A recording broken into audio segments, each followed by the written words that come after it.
How are we doing, people? I actually thought the intro was going to come on then, so bear with us. Yeah, how are we all doing? Monday night. Unfortunately, it's that first day of the week, isn't it? Not quite the Friday calling show, which I love, because when it's the Friday calling show, it means we ain't got work in the morning. Unless you're one of them overtime geezers, and I don't do all of that shit anymore. I'm too old. But yeah, listen, big up, man. As you can see, I've got a phenomenal panel with me, as I do always. I never surround myself with dickheads people, and you can see that I absolutely don't. Shane, how you doing, my brother? I'm Always, good, man. always good. We're seeing more and more of you now, aren't we, brother? It's Yeah, good to no, see you, man. I'm man. fucking. Yeah. Like a bad smell, I just won't go away, man. I'm hounding people. But I yeah, know, no, mate. I'm good. I'm good. Apart from that match, which was just a bore fest. But we know we're going to get into that, so I won't cover it too much. But yeah, all good, all good. Yeah, yeah. Making a bit of content here and there, and yeah, living it up at home. Can't complain. Can't complain. Yeah, man. Listen, that's what it's all about. Do you know what I mean? And when I started hearing you talking as well, it's funny you should say that. When I started hearing you talking about this wonderful woman's son, big up Donna Potts. You was on his show, Dan Potts, having a little chat, in the chat. When I see you talking absolute sense, we started talking and all that, and it's nice how it sort of spurs from there, isn't it? Do you know what I mean? And it's like anyone, man. As 100%. soon as I start hearing people talking absolute sense and spitting facts, Shane, like you do, and the rest of the boys that are always doing here. You're always welcome on this platform, because that's all we want to do here is just talk absolute sense. Chat. I will come to you in 2 seconds. I just also want to say big up to Rachid as well, man. How you doing, brother? Always appreciate the time. Hey, big up to our whole panel, man. It's Monday, it's boring, you know how it is. I Yep. hate Mondays and I hate games like Arsenal, Chelsea last sorry, yesterday. It's almost as boring as yesterday, but yeah, we'll get into that afterwards. Yeah, big up to everyone, man. Big up to Yeah, the chat. now we will do, man. And of course, we've got Yasser, the coolest geezer I know on YouTube, man. You know what I mean? He's double chill. I wish I could be Yeah. that double chill, but I'm like an energetic little bunny rabbit, man. I'm jealous of you. How are you doing, my friend? Good I'm to good, have you man. back on the show, Yasser. Yeah, of course. It's always a pleasure to be on the show, innit? And obviously, big up Rashid, my brother. Big up Shane and Aaron, of course, always. And obviously, big up the chat. Make sure you slap in the likes. You know what I mean? Subscribe to Aaron. You know what I mean? Always bringing up quality content.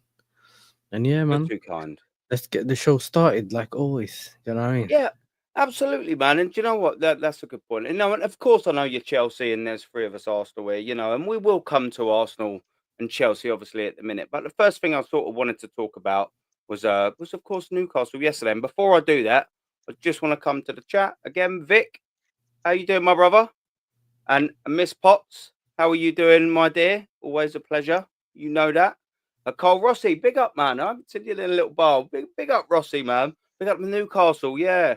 No phases, just results. That's what it's all about, isn't it? We'll get into that, obviously, because that's what we're talking about next. But Newcastle done this yesterday. Do you know what? I haven't really been able to do that since 2017, since Arsenal, of course, won the FA Cup there. I know we won it in 2020, but that was a COVID year. So it's been a little while since I've been able to do that. But big up as well, Rossi, man. Gavin, big up as well, man. Appreciate it. Luca, how you doing, brother? Yeah, and there you go. Mrs. Donna Potts is saying hello to you. How we doing? Always an absolute pleasure. Yeah, Tarek, yo, how you doing, brother? Big up Rashid. Yeah. We got a Rashid fan in the building. Gaza, how you doing, brother? Macy, yeah. Listen, yeah, we'll maybe we'll see about it later. It's not really a call-in show, do you know what I mean? But we'll see maybe later, brother. But I love a bit of Macy, do you know what I mean? You know that, yeah. Carl Rossi. Well, this reaction to Arsenal must be such a bore. Yeah, no chance of a trophy. What's the point? Listen, bruv, I promise you, my friend, it's been a frustrating one. As much as I'm happy for Newcastle, I'm a little bit gutted that it's not really us sort of stood up there. Do you know what I mean? I want to come on. I know, mess. We'll get to that, my friend. Yes, so yes, and big up to all the people. And then just quickly before we get back into it, Hendo, how are you doing, brother? It's Yeah, always I'm good, man. always good to see you. And yeah, of course, I know you've got to shoot soon. We will get right into it. So listen, man, Arsenal lost 4-0 to this team, didn't they? And by that team, I mean Newcastle. Thoroughly deserved it, didn't they, really? And let's put it straight up here. Newcastle ended their 70-year drought. And to be fair, do you know Well what? done to Yeah, them. I mean, absolutely. Well done to them. Absolutely. Do you know what? I don't ever mind, right? I don't ever mind whether it be in a semi-final or a final. It's the best way to lose if you know you've been bested. And do you know what? I'm not a sore loser, especially I don't like losing, but especially if you've been bested, I can take it. Do you know what I mean? And albeit in the semi-final, Newcastle absolutely bested us over that 2 legs. They deserve to be in the final. And then, you know, 3 of us here, we was on North Side. We was doing the watch along. We was all having a little watch. And Shane, I know you was watching it as well. I'm sure it's unanimous when we sort of say, you know, you don't always say it in cup competitions, but the best team in that competition, i.e., Newcastle, won the trophy at Wembley. I mean, it's inevitable that they were going to do it because you know what? From that first minute, they were like dogs. They were like wolves. They had their teeth out. There was drool coming down. You know, they really, really, really wanted that trophy. They wanted it more than Arsenal and both legs. They wanted it severely more than Liverpool. And do you know what, to Newcastle? Yeah, absolutely fantastic, man. They battered Liverpool. And do you know what? They beat us 4-0 over 2 legs. They could have beat Liverpool 4-0 yesterday. Yeah, so I'm going to come into you first, bruv. What did you make of it, man? Yeah, like exactly what you said about Newcastle. Obviously, the way they beat us in that same competition, and then they beat you guys afterwards. And I think, yeah, man, it feels. I think for us, it's a weird one as a Chelsea fan because I feel like we kind of lost the game because of the way we approached it when we played Newcastle in the Carabao Cup. Kind of threw the game away by not playing our best players. So what we did is we played our B team, which basically big up DJB, and technically, instead of playing a mixture of our main team or our starting 11 and a bit of the B team, which we had when we had 2 squads or whatever you want to call it, we tried to play the whole Conference League team and see if we could just get away with it and win. And obviously, because we played them that same week, we beat them in the league. And then what happened was, I think when we played them in the Conference League, we ended up losing. But when it comes to Arsenal, I think they were way better than you in terms of the 2 legs. I remember I watched both games, and it's one of them things where you think, you know what, it was well deserved. They were there even when they beat you the first game. When it was, I don't know what channel for the second leg, and Isak scored in like 3 minutes when we were supposed to be the team that was supposed to go there and basically win the game. So for me, it was more they deserved it in terms of what they done from there onwards, and even getting to the final. Especially having lost the final against United before. Then also hearing about them, if you remember the previous time, I think they lost Nick Pope to that red card against Liverpool. So they went to that final without their starting goalkeeper. This time, obviously, Gordon was injured, and I watched the game against West Ham, I think, and a lot of their players were literally just falling down mid-game, and you thought, you know what, they might not be able to win that final, especially with Liverpool playing the way they did before, obviously, the Champions League game. Then the champions, obviously, we found out Gordon's not, obviously, doing the FA Cup games, wherever Gordon's not going to be there. So you felt like, again, they're going to go to a final, but they seem to be unlucky. And then I watched the Champions League game against Liverpool, against PSG with Liverpool, and I thought they've done too much running. Because remember, that was a high intensity game. It was going back and forth, and then it went all the way to penalties. Trent got injured in that game because he kind of twisted his ankle, and I think Konate went down or whatever. And I thought this might be a good game if Newcastle can maintain that intensity and whatever they're gonna do. We might see something, and I think they wanted it from minute one. The minute we started that watch along, we seen the difference. And as a unit in midfield, I think they probably have the best or one of the best midfields in the league as a unit. So Tonali, Guimaraes, and Joe Linton, they seem to have a right balance there as well. So for me, the way they approached it, and I think it also went into their hand that Liverpool just weren't there. I mean, they weren't there. And I heard something before about Newcastle. Newcastle ended up buying scarves for all the fans and bringing them to the stadium, but Liverpool didn't do it, and it just kind of started. I started hearing things, and I thought maybe this could be Newcastle's time. But I was so lucky because after our game, to get to watch Newcastle win in terms of we watch a really good game and they win, and then I watch Barcelona afterwards. I was like, Yeah. okay, the day wasn't as bad That was after, good. like as a day of football, but yeah, man, well deserved. Because even if you look at a lot of Newcastle fans, you know, some people are so old and they haven't seen no trophies. You know what I mean? And for a lot 70 of years, them, bro. yeah, for a lot of them, Yeah, it's they don't yeah. even they can't understand the feeling that they get when they won a trophy. Yeah. I've Some seen of I've them seen might have started, you know, there's people there as well, you know, that probably started watching Newcastle in their 20s, that are 90 years old watching that, you know. yeah, so it was You very know, nice to coming see. politely in the nicest possible way towards the end of their journey, you know, in life, you know. So it must have been buzzing throughout the Yeah, and then whole I've of well, also not the seen whole of Newcastle, but definitely Tyneside. yeah, Geordie Speck. He's one of them Newcastle fans. I don't know if you've seen him around before. He comes sometimes, goes on Never a Foul, and then he was also explaining, Yep. saying, it still hasn't sunk in that we've managed to win a trophy." You know what I mean? So for them, it's a very big deal as well. And I feel like it went to the right team, and you know, this could be the catalyst for something big for Newcastle. But what you mean? We kind of have to wait and see. Yeah, For that. yeah, no, facts, man. Yeah, Shane, what you make of it? I'll bring DJB and after Rashid as well after that. Big up as well, DJB. Thanks for coming on, mate. But Yeah, yeah, guys. Shane, big up, brother. Yeah, what do you sort of make of that? I know you watched it. It's brilliant for a minute.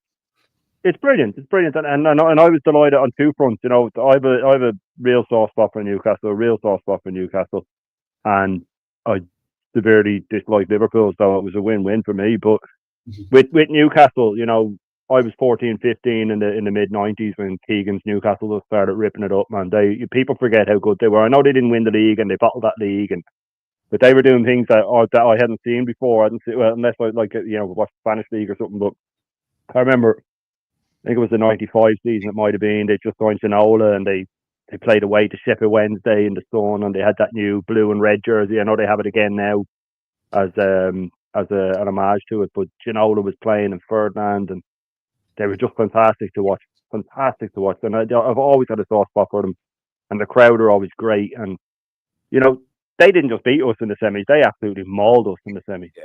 You know, that was just, you know, if that was a boxing match, it would have been stopped, you know. And again, it was that whole Arteta thing. It was just, you know, he had that smug attitude that we should just show up and beat them, you know, and Newcastle wanted it more. And I think that gets, that's a forgotten trait, I think. And it's the most basic trait in sport is wanting it more, you know, and it's respecting every opponent you play. And it's, you know, I saw more of that nonsense about us with the beating the big six, you know, but people were commenting, yeah, but what about Fulham and what about West Ham and what about Brighton and what about all these teams you don't beat?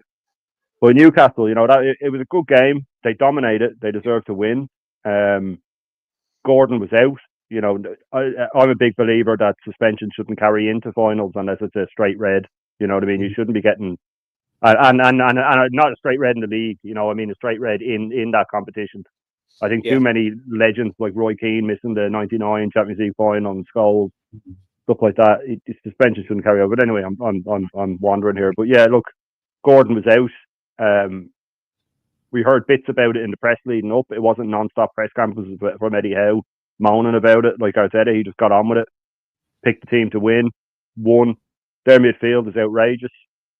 You know, they have players that Arteta would turn his nose up at that are just fantastic. And yes, 70 years, you know, and you know, like it was just said there, like it doesn't have to be a one-off. That can be a catalyst. That can be a catalyst for more. When City first won, once the oil money came in, like that was a catalyst. You know, they hadn't won in a long time before that either. So Yeah. I hope they like I think we'll have to watch out for them next year. If Newcastle keep their players and spend in the summer, they're going to be a force next year because they already have the best midfield in the league. They've one of the best front lines in the league. And yeah, congratulations to Newcastle. I was very happy for them. Very happy for them.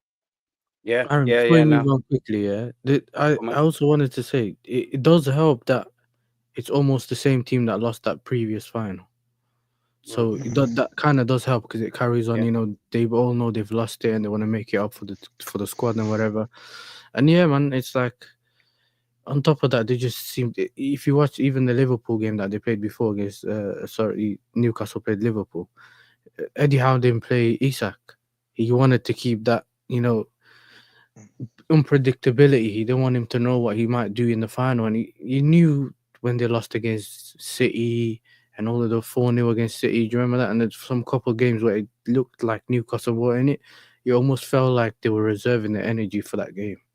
So yeah, man, it worked out. He done the mind games and managed to get and it managed to work. Before I facts, bro. Before I bring in Rachid and we'll go DJB, I just also want to say as well, about Newcastle. I mean, one, big up to the women in Newcastle, man. They are good looking and they are easy. I mean, we love a bit of that. Do you know what I mean? But listen, enough about them. Well, there's also better people just other than the wonderful women of Newcastle that we got to talk about. And I had to give a mention to my mate as well. I said this to you guys offline. Big up to you. I know you're watching. I met him on a stag do last year in Benidorm, and it sort of it started off not in the best of sort of ways. I'm quite a ruckus sort of like person. I like going on the wind up, having them quite painful, and I think we were both a little bit sort of drunk, and we'd had a little couple of verbals and all of that, but we're fully grown men. Do you know what I mean? And towards the end of it, I realised, I was having a little play and he weren't really taking it the way I wanted to. So I said to him, I was like, look, let's go to the bar, let's have a couple of drinks and we'll have a little chat. So I don't mean to piss you off. That's not what the angle is. I quite like you. We sat at the bar and you know what? In typical geezer fashion, 2 hours later, we were both steaming. I was on top of his shoulders with my t-shirt off, swinging it around, walking to the next bar. You know how it goes. You know who you are. I know you're watching, and I'm so glad he was as a Newcastle fan. Of course, he's a Geordie, born and bred. He was at Wembley yesterday, and I sent him a couple of texts, and I was messaging him today. I'm buzzing for you, my friend. I'm very, very, very happy that you've had your day. You deserve it, my friend, and I'm so glad that the pint glass you threw at me didn't hit me. Yeah. But anyway, Rachid, how you doing, bruv? Hey, listen. What do you reckon? If we're talking about the Newcastle women, we already know why. It's the Viking and Anglo-Saxon blood. That's what the Newcastle women are about. And big up to our whole Newcastle. Like, big up to them because they play to Liverpool's weaknesses. I think it was the midfield that bossed it. I think their midfield just bossed it, and I like Newcastle's midfield. They have such a good mix of talent and the physicality aspect of having a player like Joe Linton. I think Liverpool missed out on not having Arnold. So going forward, he always gives a little extra, something extra to the team for the team. But congrats to them, man. Congrats to them. They fully deserve it. And they beat us fair and square. It was home and away. There's nothing much we could have done about that game because if you see how we faced them and how we set up against Newcastle, it was the same way. It was the same formation, the same style of play. In 2 games. So we didn't expect something to change. When we lost 2-0, I knew that we would lose away. So I don't know what Arteta was doing in that game. But man, I think they fully deserve it. And they were more hungry for it. I think the PSG loss was something that played a part as well. Liverpool just absolutely weren't up for it. They were like, oh my God, they were dragging their feet. They weren't really, do you know what I'm saying? They're not really... They weren't really up for it because do you blame them? Let's be honest. Do you blame them? They lost the Champions League. They were out. I know a lot of Liverpool players were expecting to go further in that Champions League campaign, maybe even win it. But I think that played a little bit on their mind. And maybe the Salah one, I don't know if it was a penalty. I was just looking at it early on today. I don't know about you guys, but I don't know. I think it was a pen. But it depends nowadays. I don't know what is a pen and what is not. Well, Newcastle, obviously, they took away one of Newcastle's goals, and we don't know if that was an offside. Was it not? Was it Bruno G who was offside? We just don't know. But big up to them, man. They fully deserve it, and I'm happy for them. I'm happy for them. I would rather them win it than Liverpool. Obviously, Liverpool, Man United, Chelsea. I don't want these teams to win anything. I would rather Newcastle or teams like Nottingham Forest and to win. But yeah. No, big up as well. And I just wanted to say a specific and big up to Mama Flossie. How are you doing, my girl? I'm sure you're enjoying the football, but as well, you know, much love. You know. I don't want to say personal stuff on here, but mwah. I hope you're well, my dear. And big up as well. Big up, absolutely big up as well. DJB, man. It's a pleasure for you to be on here, man. You know, I knew you was on with Lee. I knew you was on with Lee, so you know, big up, man, for making the time. It's always appreciated. We'll get on to obviously some Arsenal bits and bobs, but do you know what I mean? Newcastle, they've ended their drought. They've got to get some. They've got to get the plaudits and right. I apologize, my friend. I apologize. Sorry, DJB. I need to cut. I need to go. So yeah, big up to everyone on the panel. Yeah, big up to the whole chat. Take it easy, Rachid. Lovely to see you again, my friend. We'll see you soon. Take it easy, man. Take care. Take it easy, bro. This is Newcastle. Congratulations. It's been a long time, and I've been to Newcastle many a times on football sense and everything else, and great city and great people. And yeah, good luck to them. But this just goes to show that there's a manager there at the helm of that football club that absolutely knows tactically how to get over the line. Oh, 100%. Since the manager's been there, he's had less money to spend than Arteta. He's got to the Champions League, which is most clubs' holy grail now. They think that Champions League is success and Champions League is progression. Finishing second and finishing fourth is like winning a trophy to a lot of fan bases. To me, it's failure unless you win something. Yep. So this guy's done that with Newcastle. And if it hadn't have been for a very dubious penalty decision, they would have probably gone on to win their tie against PSG and so like. He then gets them to a final and misses out. And then he gets them to another one against a Liverpool team that's been absolutely flying in the Premiership. Yeah. So if you add all that together and you compare that to our manager, who's won an FA Cup with a team that he did not assemble, that he binned, the likes of Aubameyang and such. So if you compare that to his team that he has assembled, that he has spent all this money on, you've got to say that Eddie Howe is more ahead of the curve than what our manager is. Of course he is. And then if you can, and so what, you know, so I don't know what phase that you would class Eddie Howe in. And then if you compare that to Arnie of Liverpool, walking in the door in phase one with none of these players apart from Chiesa, who, by the way, came on and looked their best player yesterday and scored. Yeah. So if you look at Arne Slot in phase one and see what he's going to do this season, he's also ahead of the curve of our manager at Arsenal Football Club. So, yeah, I mean, brilliant Newcastle performance. They was more up for it. They wanted it more. I think Liverpool had a bit of a hangover. I think that really knocked the stuffing out of them. I don't think the extra time helped. Then going out on penalties. Because you've got to remember, this was a team that absolutely walked that Champions League qualification. They walked it. They finished top of the group. They was scoring goals for fun. They was battering pretty much everyone they were playing up until that knockout phase. They'd have won all the games if they hadn't played the pups. Yeah. I mean, listen, I'm not taking anything away from Newcastle because it was a magnificent performance. But they were excellent. You know, if you look at it from a football point of view, the way Liverpool treated the game, you could tell that they fell at the hurdle at the knockout phase, and I think that really took a lot out of them. They'll still Yeah. win the Premiership. In fact, they'll probably come on stronger and win the Premiership and come on stronger. Even though we've got a lot of our top gooners saying that they're going to fall off the end of a cliff and let's all laugh at Liverpool. Come on, And if man. they think that we're going to be in a position to catch them, then they're going to be absolutely deluded.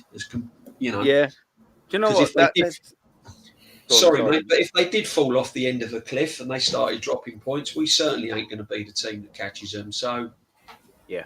you know, I mean, that was it. That was the exact point I was going to make, mate. Do you know what I mean? Yeah. yeah. So that Yeah, ain't we going can to stumble happen. over the line then. But big up. But yeah, and what we've got to remember is as well, guys, is Newcastle are only going to get stronger.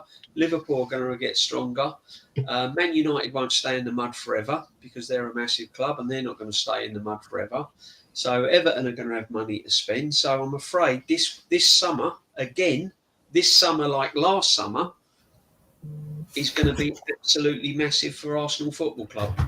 100. And, Look, before I bring touch in, we've got a question as well for you by Elliot. Big up, Elliot. Appreciate the watch as always, bruv.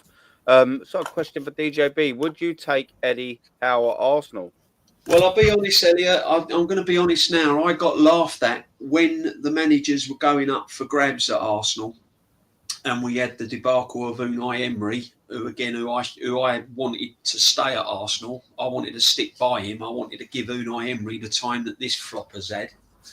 I'll be honest with you. Eddie Howe was on my radar, who I would have liked to have seen at Arsenal.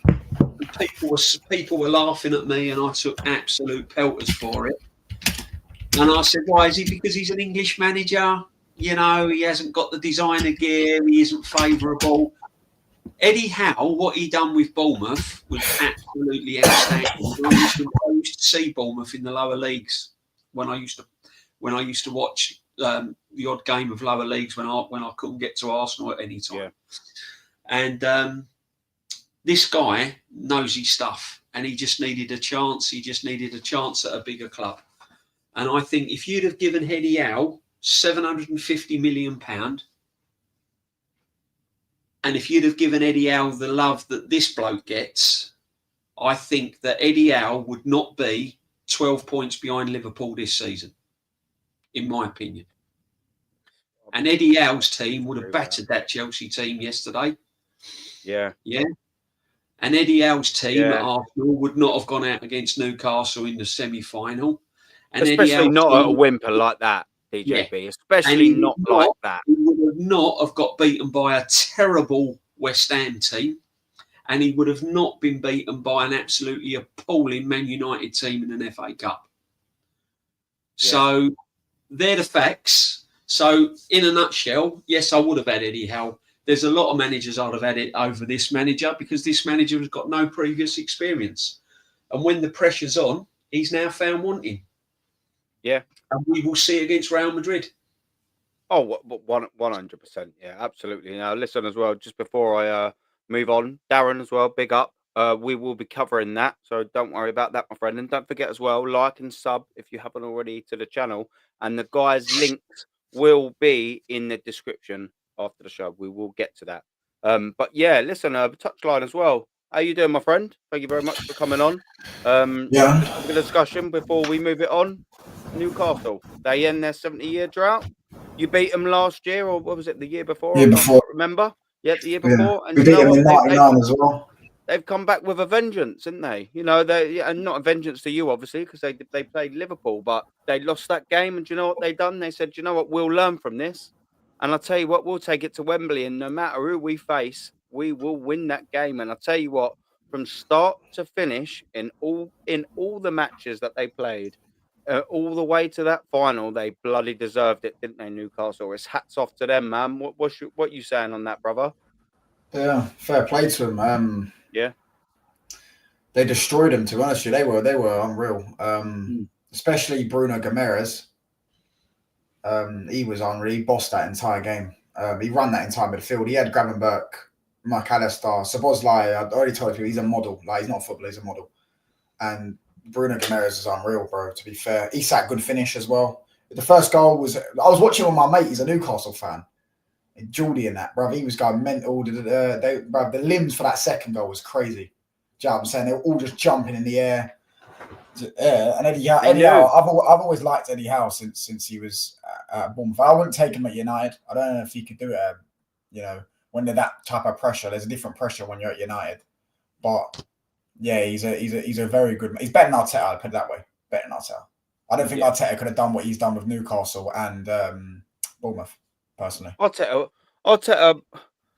Maybe if there's a universe where Arteta would have won that final yesterday, but he wouldn't have battered Liverpool like Newcastle done. I can promise you that. Can I just say, Newcastle you know what he battered done? them. He went when he got sacked from Bournemouth. He went to Atletico, didn't he? And learned under Simeone. That's how you know he's a very smart guy. The best awareness is self-awareness. Yeah, and he realised maybe I need to get better at defending. Yes, he went there and he learned from Simeone. Arteta would never have done that. Arteta would have been too arrogant. I know he learned from Pep, but he wouldn't, after getting sacked from a job, go back to being a second manager. He'd sit there and want to be the main guy. I mean, got main character syndrome, bro. Look what he was doing in his press conference the other day, by the way.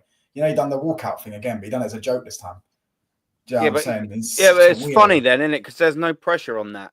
Like, he thinks that he's just winning people back over and, it's just a joke. But you know what? When the tough got going, Arteta ran out like a little bitch. And we all see it. It's all funny now to try and show a little bit of face, isn't it? Like, exactly. Hand touch. He's a coward. But we know when that got going, you acted like a bitch, Arteta. No, sorry, DJB, you was going to say something, bro. No, that interview yesterday where he jokes and run out and come back in, again, it's him spinning it. It's his way of spinning it. It's his way of just glossing over of the pressure that he was under when he when he walked out the other interview. Can I just ask the young man a question? Would you have Arteta at your club as manager? No chance. No chance. No way. That's all you I need. would hate him, bro. Listen, he's similar to Ollie. He's better than Ollie Gunnar Solskjaer, but he's similar to Ollie, bro. And the fact that he comes out in press conferences and just waffles, and I couldn't deal with that. It's just depressing. It's just depressing. Yeah. Just what we're talking about Arteta trying to be funny in that interview, and this will take 30 seconds. Yeah. This is about 10 minutes before his press conference went on. The first question he said about the game, he said, "We had a lot of chances that we didn't put away, and then we continue to do a lot of the things defensively so well, and the right to attack open spaces in so many situations of huge advantages that we just gave away." And then he said, "Then we have to drive back 70 meters, and on the face, probably we've been one of the best teams in the world today because we were unbelievable the way we've done it. We haven't conceded almost anything apart from that strange save from David, I would say.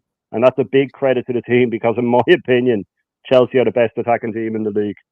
Yeah, I know. I heard him say that. You know, he'd be a great politician, wouldn't he? Because he knows how to waffle. Do you know what I'm saying? He knows how to get people to vote for him. That's staggering. Waffle and tell them all load of lies. It's pathetic, bro. Do you know what I'm saying? Did you see when you played us, like, was it 2 weeks ago or last week, whatever?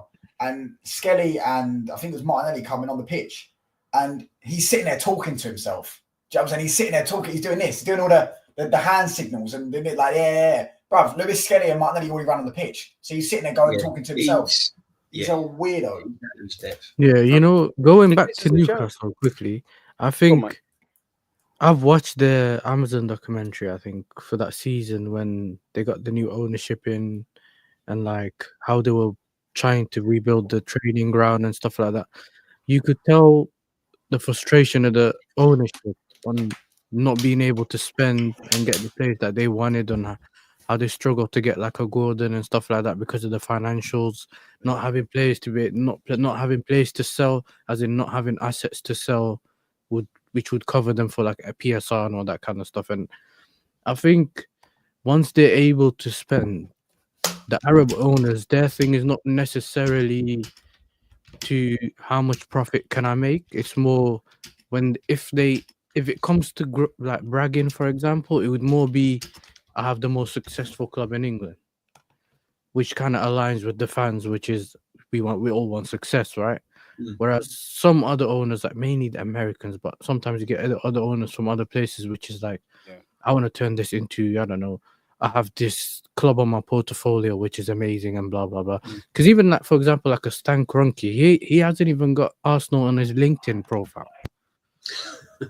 So he has all the other franchises he owns, but Arsenal's not on there. Yeah, I it's thought a it was hobby. a joke, but then when I found out, I had to look at it and I was like, there's all these clubs that I don't know about, but the biggest one doesn't seem to be on there. So I was like, these are the things that kind of give you, well, as a Newcastle fan, but also as a rival fan, where you can see where this can actually turn into something, not necessarily because of the money that they have, it's more the ambition they have.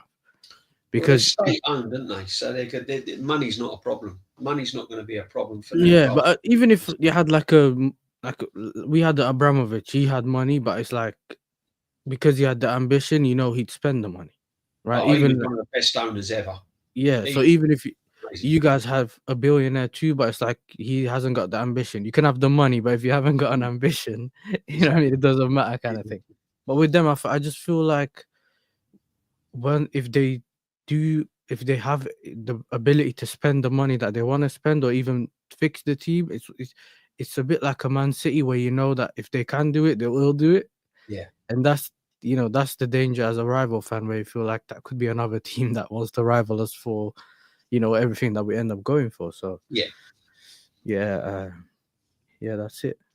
But the trouble is, us fans, all football fans are a bit fickle. Because if Newcastle start going in the right direction and then suddenly end up like a City and start winning things, fans will start all this love for Newcastle winning their first trophy in 70 years. That will soon go out the window if they start rocking up with premierships and FA Cups and all of that and challenging like other teams. All that love that they had, all that love they've got today and last night, that'll all go out the window. Don't worry they'll about start saying it's oil money and stuff. Yeah, that's what they'll start doing. They'll soon become a they're rival. they're human rights activists and all that stuff. You know what I mean? They'll soon become a rival. We'll see how it goes. But at the moment, all I know is there's a lot of big clubs in the mess at the moment, and Arsenal, I would say Arsenal, Man United, and Spurs are really, really. We're spearheading it. Spurs have always been a mess. They need to sort their shit out quick, because it's really going backwards at the moment. When Lord Sugar fires himself and it's from Spurs, it's problem. You know what I mean? Like, Spurs are a problem when he's firing himself. There was a stat. Can I just give you a quick stat that I saw today? Lob it out, DJ. Let's have a little look here. Hang on a minute. So it says, hang on, because I'm older than you guys, I'm going to have to get me glasses. Hang on. Let's get me readers. But this will just go. The goggles on, DJB. Come on, man. That's it. It says, a facts of the day: Kieran Trippier is the 65th player to leave Spurs after 2008 and win a trophy. So 65 players. One day Ramos. Can I just say on that stat? Yeah, how many have left Arsenal and won trophies since I don't know. Joe Willock won a trophy as well. You know what? That was going to be my next lead, young man, because the players that are leaving Arsenal under this manager, we're well on our way for catching up Spurs. Did you say 6-5? Yeah. Yeah, I'm not. Yeah, 5. I mean, Arsenal won't be a million miles away from that. I can't do it at the moment, but if you was to add up all the players that have left Arsenal since Arteta's been in the reign, I'm talking about Kolasinac, Guendouzi, Aubameyang, Xhaka. The list goes on and on and on. They've all won trophies. Joe Willock. There's a lot. Yeah, there actually is a lot. There's a lot. See if we can get the little.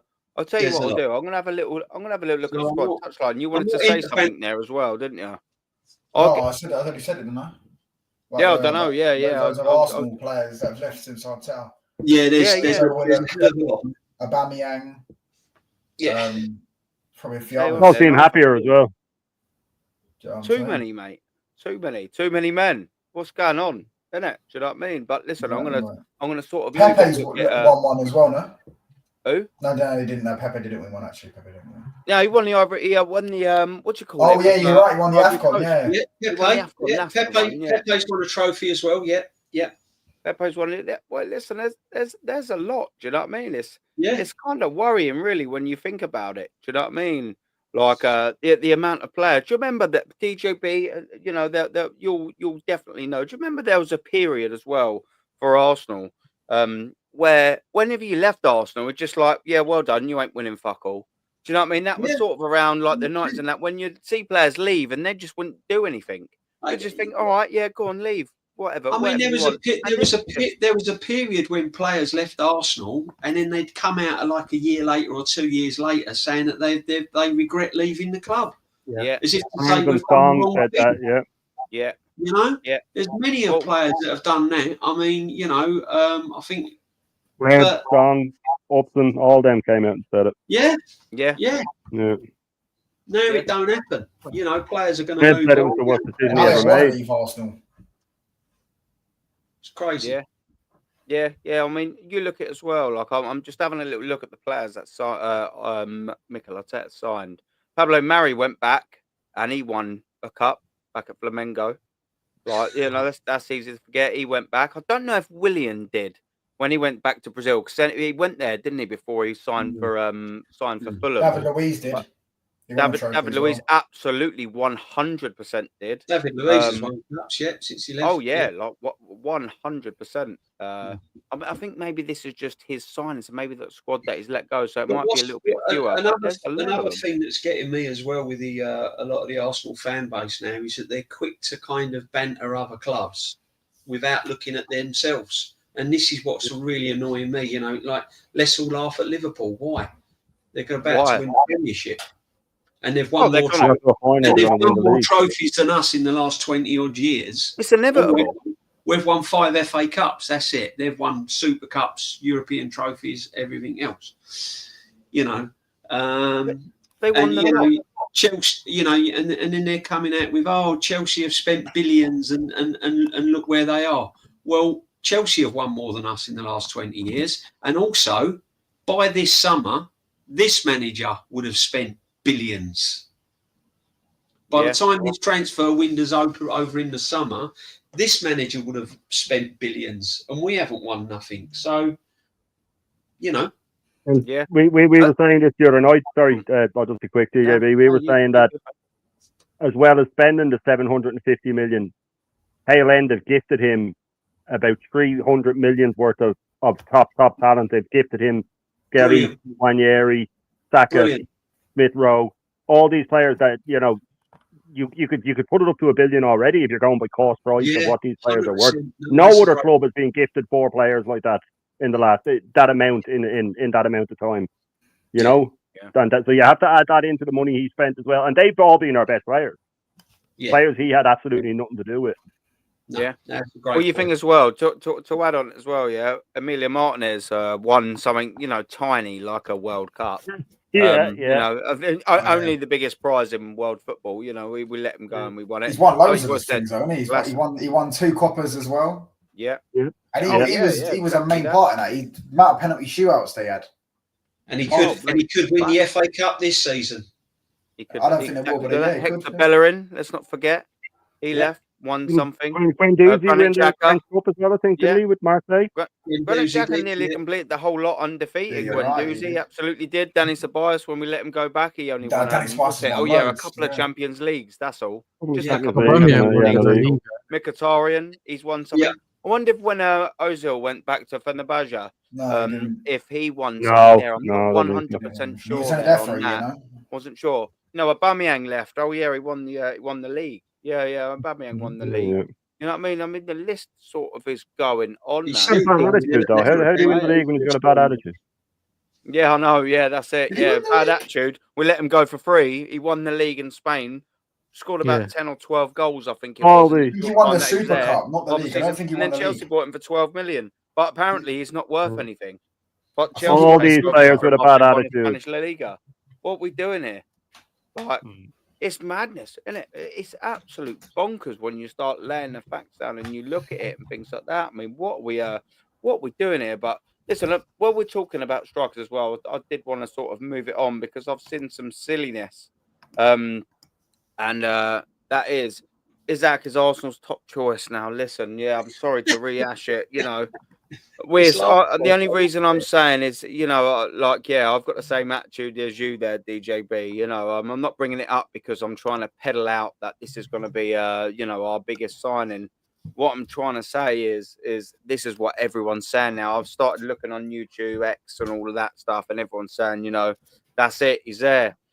The question really is, not as just is Zach our top choice. Why the hell would he want to come to Arsenal? That's the real question here. I don't want to throw that into Shane.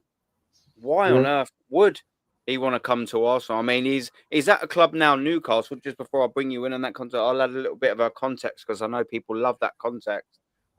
He's just won a trophy with Newcastle. They are on the up. They've got a manager now that's got over the line recently. All this profit and sustainability, all the financial fair play seems to be, you know what I mean, on the way sort of out for them. They've gone through the worst of it. They'll spend a lot of bloody money considering they're state backed. And I'll tell you what, they're backed by a fucking half a few quid. Why would you leave Newcastle to come to Arsenal, Shane? He won't. That's the simple answer. And there's several points to it. There's why would he come to Arsenal?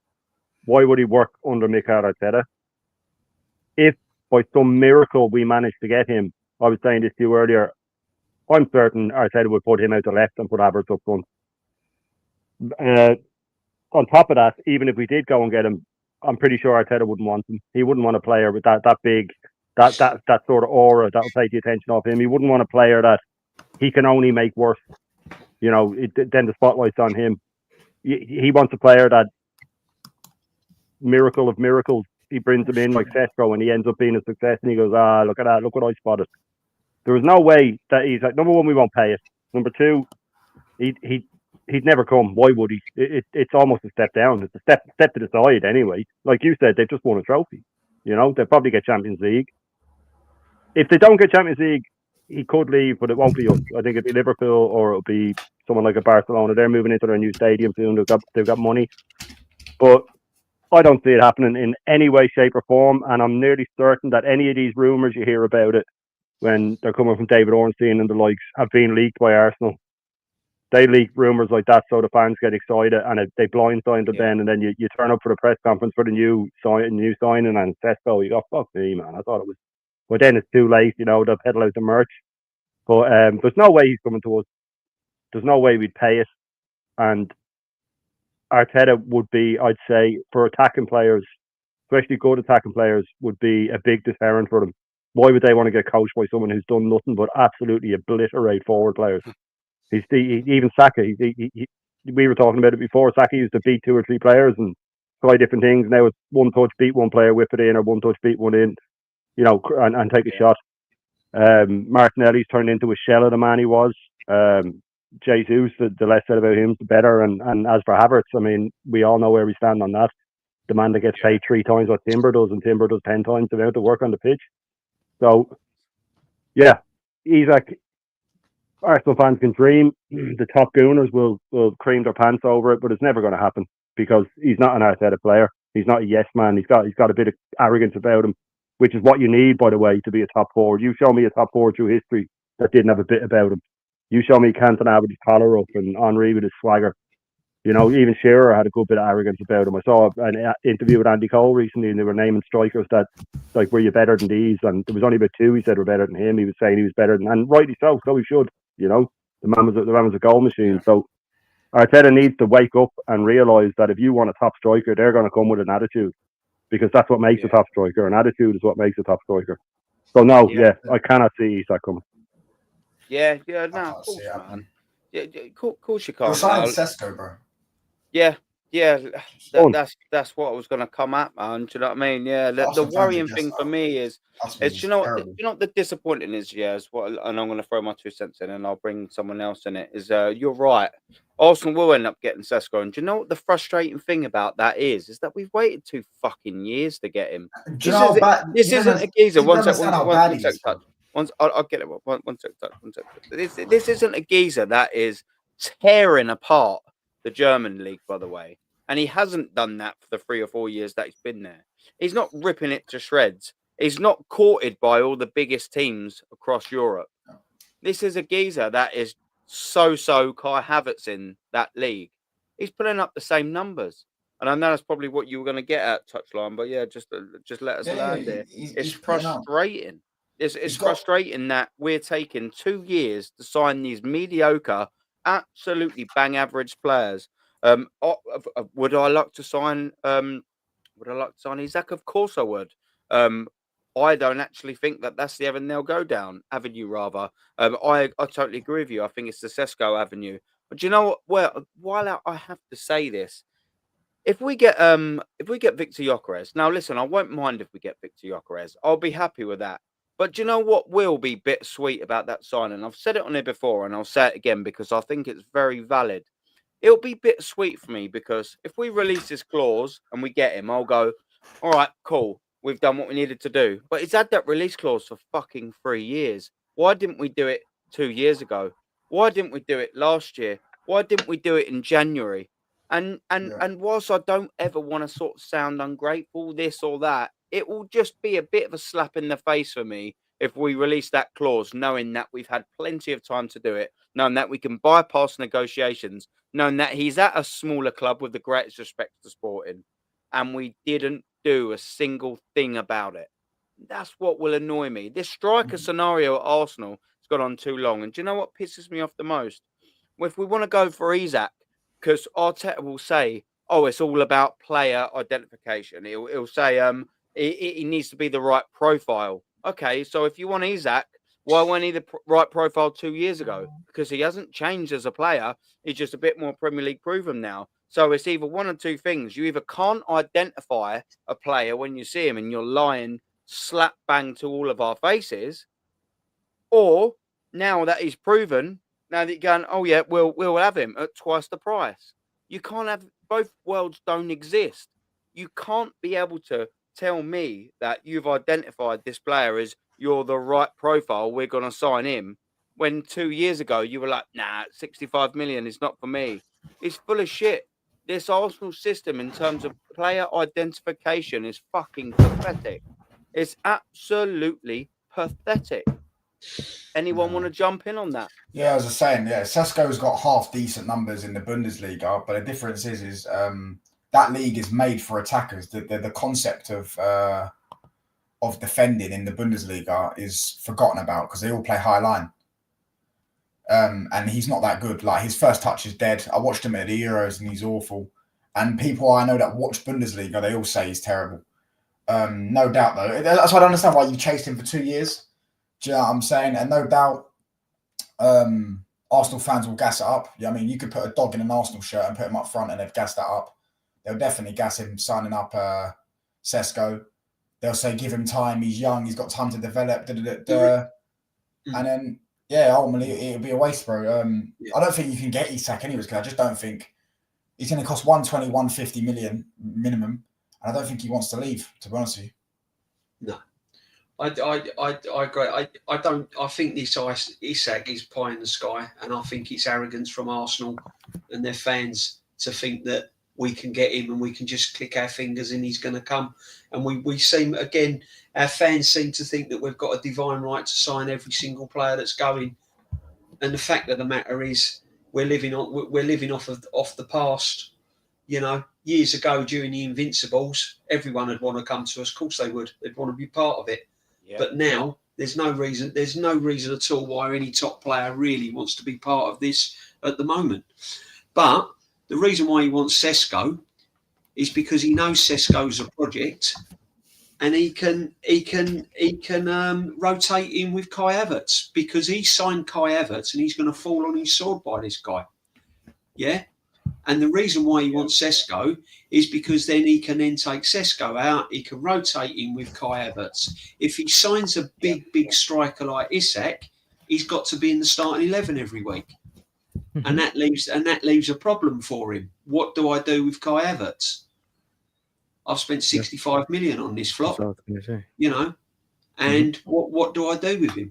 So he's not going to want a bigger name than Kai Havertz at the club. He's going to want someone to play alongside Kai Havertz that he can rotate, so he can justify spending 65 million on Kai Havertz. And that's the reason why he wants a Sesko, because he can't handle, as our gentleman said up top, he can't handle big player, big attitudes. Yeah. And part of management, unfortunately, is that you have to handle players of all walks of life. You have to handle players that are a bit timid. You have to handle players that have got attitude. You have to handle players that are a bit flash. You have to handle players that are lazy. That's part of management. That's why you get paid the big bucks. That's why he's on £15 million a year, and he can't do it. So Sesko would be ideal for him, because then he can then justify playing the likes of Havertz, and because he's absolutely obsessed by Kai Havertz. He's obsessed by the captain Odegaard, and unfortunately he's got players that he's completely obsessed by, and that is why he will sign the likes of Sesko. If, by the way, Sesko wants to come, and if other teams don't come in for him, we'll see. Yeah, Before, I agree. Before I respond to that, I know Touchline has to shoot. So big up, bruv. Do you know what I mean? Coming Big on, up, man. shout your Big thing up out, to the brother. panel, innit? Big up, Yeah, Touchline facts, man. Yeah, Just reached yeah, 400 mate. subs. Yeah. Yeah, big up, man. Big up. Just reached Good lad. 400 Yeah, subs. big up, Do you know what I'm saying? Because I actually have a week the other day, and 2 people unsubbed. So I'm Good back to 400 now. Do you know what I'm saying? Yeah. That was me playing with you. Well, I knew that was definitely someone that, oh, he's on 400 subs. Let me unsub. Do you know what I mean? Just to, I'll have a look that's out mega for you, boss. mate. I'll have a look out for your touchline. Yeah, Big up, cheers man. out. Big up, man. Big up to the panel. Big up Yasser. Big up Shane. Big up Aaron. Big up DJB, man. See you lot later on, man. Probably do some more content, to be honest with you, because international break shit in it. So Yes. Yeah, waste of time. It's so shit. So the Nations League will be quite interesting, to be fair, because it's the semi-finals, isn't it? But other than that, it's gonna be terrible. England's You know what, though? Albania or something. So Do you know what though, brother? We're like, oh yeah, I hate the international break, and then that goes, and then your team plays, and then you remember your Arsenal, Man United, and Chelsea fans, and all of our teams. Yeah, I agree. But at least we got I something need to a look break forward from to, this innit? shit. Like, we got the Europa League, innit? We can still potentially, yeah, I mean, Yeah. League, so we got something to look forward to. Yeah. Got to try and do that. That's what I want to see us do. But yeah, big up, man. You got more of a chance of winning than Tottenham have. Let's just get that right. You know what I mean? Yeah. It's Bilbao. Bilbao, the only team I'm worried about, and we got them in the semis. If they beat Rangers and we beat Lyon. Yeah. Nah. I think that cup's yours. Do you know what I mean? If I was being honest, but you're gonna have to fight. Rangers beat Bilbao. I think we win it. I think we'll beat Lyon. You somehow get cups. Do you know what I mean? You get trophies, and that's what frustrates me as an Arsenal fan. Do you know what I mean? We've had the opportunities and we never take them. But you boys seem to take them, and it's even more of a slap in the face if you do to Arsenal, and it's even more of a slap in the face than if bloody Man City win the FA Cup. Do you know what I mean? In their dire season, and they still win something. It's very frustrating indeed. But listen, I know you need to shoot. Big up. Sorry, mate. Sorry to cut in, but before the Man United fan goes, at the end of the day, it doesn't matter how bad Man United are doing. There's still a lucrative club to play for, and it's still a lot of players' dream. Still a lot of players' dream to play for Man United and Real Madrid and teams like that. Yeah, so Man United will still always pull the big names in, no matter how bad they're doing. So they'll get it right. You're not losing your pool, though. You're not losing yours. Yeah, exactly. We are. We've been losing it for a long time. Yeah. Because I know, just before I go, actually, I know Yasser, Chelsea just signed, I don't know, I always butcher his name, is that Quenda or something? Yeah, another 17-year-old for 70 million or something in add-ons. No, 30 million. It's like 30 no, it's 70 million euros in add-ons. 70 million euros in add-ons. The add-ons, it's 50 million, if 70 million he goes on the add-ons, I never watched him, but obviously we were linked with him in it. And I was like, I've never watched him. Have you watched him? Do you think he's good, or do you like the signing? No, he's a player that he's rejected us, but I don't think it's that. I think you just paid more money, bro. To be honest. No, so basically, he's supposed to be an exciting young player and all that kind of stuff, but he can play on either wings, and I think they want him. He's gonna stay in Sporting until 2026 and then join us. I mean, he's joining us. He's joining us in 2026. So they've basically bought the player, but they want to leave him there to develop, and then. If he comes back and he's not ready or whatever, they'll decide whether they're going to sell him or not. So it's like, it's a business move, to be fair. And if he's good enough, he'll end up joining the team. I think that's the kind of way they're looking at it. So we'll see what that is. Yeah, man. I just saw people saying that he rejected you. I asked for you lot, and I'm like, bro, you lot are offering him 100k a week or something for about 8 years. So we ain't going to offer him that. Do you know what I mean? But yeah, I didn't think it was that. I thought it was 30 million or 40 million. I thought it was. Maybe like 40 million pounds, but 70 million euros in add-ons.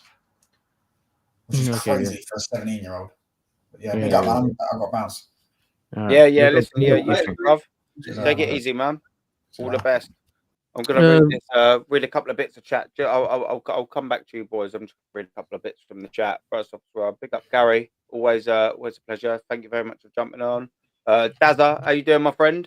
We probably went to Isaac, but again, didn't want to pay the money when he drives his roller outside the ground. Listen, mate, we had that opportunity, bruv. We had that opportunity 2 years ago. This is what I'm saying about that player ID. You know, what Arteta always like to say as well is, you know, they've got to be the profile, the right profile. If he's the right profile now and he went 2 years ago, then it's your fault for not signing him, or you can't identify a player. If one or the other, both don't exist in the same planet, Mikel. But you know, he don't know that. But he's just too busy conquering his wife and all of that. Do you know what I mean? Like, what's going on? Monty, big up, bruv. He's saying DJB. Do you know what I mean? Yeah, we're all buzzing for DJB being here. Dazza, he's saying as well, it's riddled, Aaron. Yeah, you know, it's riddled. You know, no one knows what they're doing signing the players. Hopefully, Berta, I bloody hope so, will change things, mate. Sleep Sound and Crooked Josh. We'll probably give them a strategy. Listen, I just hope that they've been brought in, and I think we all do as Arsenal fans, especially on this panel. I really, really, really hope that Berta's coming in, maybe is that geezer to assess Arteta for their next XYZ sort of amount of months. And if he ain't doing what he needs to do, then hopefully it's Berta's job to go, yeah, Tala, bon voyage, piss off, Mikel Arteta, adios, you're absolutely no good. That's what I'm hoping the angle sort of is. And, you know, we know Josh and you know, Mikel, you know, they're doing some weird shit. You know, we need to break that sort of relationship for the benefit of Arsenal, man. Big up as well, man. To this day, I still don't know why, know how rather, to get points to go to the away games. Yeah, you got a graph for that, bruv. You got to do them away trips to Newcastle, mate. You know, the ones that most of the fans don't do. It's a bit of a slog. I asked the person that sat next to me at the Emirates. They told me club's not taking any more away fans. It's not that. It's you get points obviously in a system of how often you go, and it is hard to get into it. But like you know, in the London games, as a London club, all the London away fans are going to go, or they're going to give it to their mate to keep their tally up. And DJB's nodding, yeah, exactly, because you know, it's them away fan, if it's them big away trips, you know, maybe not Liverpool because that's a big game, but the likes of a Newcastle sort of away, you know, depending on what the shape of the league sort of looking at. Season ticket holders probably go, well, yeah, I don't really sort of fancy a fucking 2-day round trip. And that's sort of how you build your points up. Maybe in cup games like Carabao Cup, it's all of that, mate. You know, I haven't got a lot of points on my thing as well. DJB will know more about that than I will. Yeah, I haven't got a lot of you've got points. to put the miles in, Yeah. unfortunately, You've and got to- you've got to go to away games that you don't really want to go to, and yeah. You've got to sacrifice. It's basically going to away games you don't really want to go to build up the points to go to the away games that are important, and that's basically how it. You got to earn your stripes, haven't you, DJ? Mate? Yeah, and it's hard work under this manager, I'm telling you. Yeah. Listen, I want to bring it back, you know, because we're talking Arsenal and Chelsea now. Snorefest, I'm going to bring Yasser in first there because he's, you know, the only Chelsea fan here. I feel like it's, you know, fair. You have your first say as well, my friend. Snorefest at the Emirates, man. I mean, I didn't ask you beforehand what your predicted score was. Mine was actually 1-1. If I'm being totally honest with you, I always like to do two sort of scores, and I say, you know, whatever. I always say my heart said 2-1, but my head said 1-1. It finished 1-0, but I mean, no one really came out of that stadium with their chest out, and I don't think Chelsea fans walked out really giving that much of a toss. If I'm being honest with you, what's your sort of thoughts on that game, my friend? Very disappointed to be fair, but at the same time, Yeah. I didn't know what to expect. Like going to the game, like even when you messaged me with the score, I was like, okay, 2-1. You know what I mean? Because I said 2-1, and I think that was more the only reason I was thinking that we might win, and that was more because I don't want to say have the better attack. It's just because you guys have players in that attack that are missing, and you kind of have a makeshift front line, or you never know whether Trossard's playing on the right, Martinelli's playing on the right, but you know Marino's going to be there. And I thought, since we have like Neto, Sancho, and a couple of attackers, You know what I mean? I thought maybe we can get like a 2-1, but as soon as the game started, I think up to like the 37th minute, I think Yeah. you guys dominated us. I don't think Yeah. we were in the game. I don't even know what the tactics were, to be fair.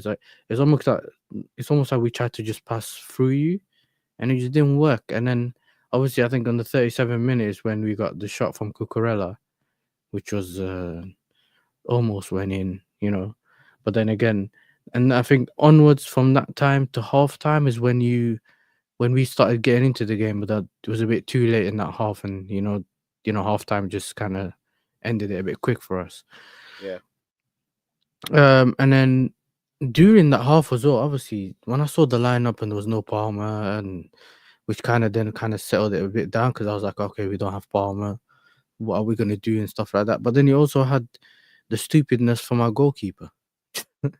He tried his best to Yeah. give you What the was game. he I doing, mean, man? he tried his best to give you the game in terms of like in a variety of ways. He tried to pass you the ball. He tried to Superman punch the ball. Like he tried everything. Do you know what I mean? And Yes, he was you like, spent a good few quid on goalkeepers as well over at Chelsea. How the fuck have you not? Well, no, it's not that. How have you not got it right? How have you got it so bad in that department?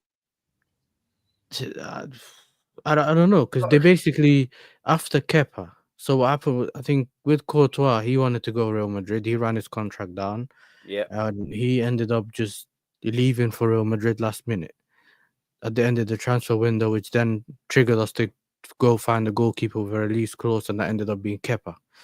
And then after that, it wasn't fixed up to Mendy when he had that Champions League run. And then as soon as that season ended, he fell off a cliff. So he basically had his perfect running at the perfect time, and then he went. And then obviously part of that whole rebuild with the new ownership and stuff, we basically, and this is why for me that 1 billion, when people mention it, they kind of mention it like if you open our team sheet, you'll see £1 billion. You don't.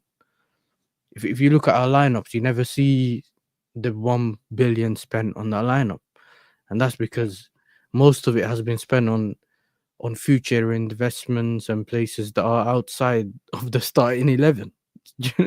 So if you look at us, but this is the thing, there's so many 16, 17, 15, 20 years old, whatever players that are scattered around, I don't know, the French league, Brazil and other places that we've bought and actually sent away on loan. We have some potential, like so you know that goalkeeper that's at Nottingham Forest, Sels. Yeah. He's a player that was at Strasbourg, the team that our ownership owns in France. So we could have actually bought him, I think, from Strasbourg, our sister football club, whatever they call it when you buy two football clubs. So they could have literally bought him over last summer, but instead they decided to buy Jurgensen instead. Do you know what I mean? So it's like we've all basically been trying. They've been trying to buy the next upcoming goalkeeper. Now we have bought like a Mike Penders, I think some Belgium goalkeeper who's supposed to be the next Courtois and some other players. But it's like right now we need, experienced players. At some point it changes to where whatever the plan was before, and now you need a top striker, a goalkeeper, and probably a centre back as well. Do you know what I mean? Like a leader in the back. Now we obviously had Thiago Silva, but it started the thing where he was starting to get too old. And you couldn't play him in a high line and a few other things, so it was become a bit of a problem. But we need someone from a similar mold, like you see with PSG with Marquinhos and stuff like that. And yeah, man, the goalkeeper situation is just it's annoying, and it is one of the main reasons we blame Maresca for it. All that money you spent, do you know what? As well as like I said this to Dubes, I'm sure you know Michael Dubry's son. Yeah. I said this to him when we was on the show. Yeah, I said, mate, we've between us spent nearly 2.5 billion pounds, and neither of us have got a fucking striker. Like, we haven't got a squad, like that is actually capable of mounting any form of challenge. We've got a couple of wingers here and there. You know what? An absolute car crash of money spent when you consider And I know, look, it's worse when you look at the Chelsea thing because you've spent a lot more of that. But I mean, man, that is damning stats, isn't it? When you sit For there and me, you I just do think, think it's Jesus bad as a Christ. Chelsea fan. I do think it's bad, Aaron. Yeah, but I do think, for me personally, yeah, I think the Arsenal one's worse. And the only reason I say that is because that 800 million was spent on that starting 11. I So I for don't me, know, brother. Well, because looking I at don't know. I don't agree with you. I don't think yes. Like I get what you're saying. That's it's spent on the starting 11. What you're trying to say, but we bought a lot of squad players in there. That was in net signings from the board. You know, you look at Mourinho and Calafiori. They ain't first 11 players. no, but Like that's what I'm saying. I Those don't are know players whether that were bought to start for your team The only by the thing, manager. This is I my would thing. say, I know. the only thing I would say the difference between Chelsea and Arsenal this year is you look at the previous seasons, like the last 2 seasons Chelsea's had. I mean, Chelsea's main objective really under this new manager, who I think's done really, really well because it was a car crash before he took over. I mean, you know, and he's come in, and I think the priority was to get Chelsea back in the Champions League, and it pretty much looks as if they're going to do it. So, I don't know what the young man's going to think, but if I was Chelsea this season, because there was a lot of individuals playing to no real kind of way of playing. They was just being sent out like a load of school kids and being last playing on season. it was like school playground football. They've had some sort of system under this manager this season. Yeah. And from a playing perspective, I would have thought as a Chelsea fan, if you was a Chelsea fan this season, you'll probably be pleased that you're back in the Champions League again. And it was probably your main goal this season to get back in the Champions League.